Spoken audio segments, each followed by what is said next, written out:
Hi guys, welcome to my videos. So guys, you know that if you are not from a visa required country, apart from some exceptions, you need to have an electronic travel authorization to travel to Canada. And it's not just about Canada, many other countries do the same. In fact, European Union is also on the way to implement this kind of facility this year.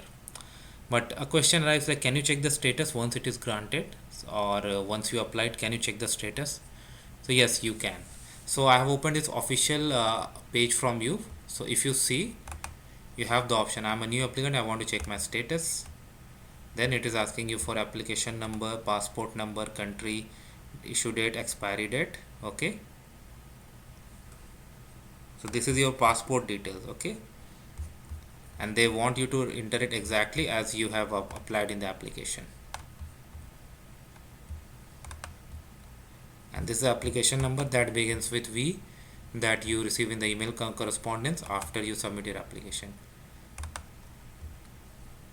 If you have an approved ETA, you can check ETA number and passport detail, territory of issue, issue date, expiry date, and you can check the applicant status.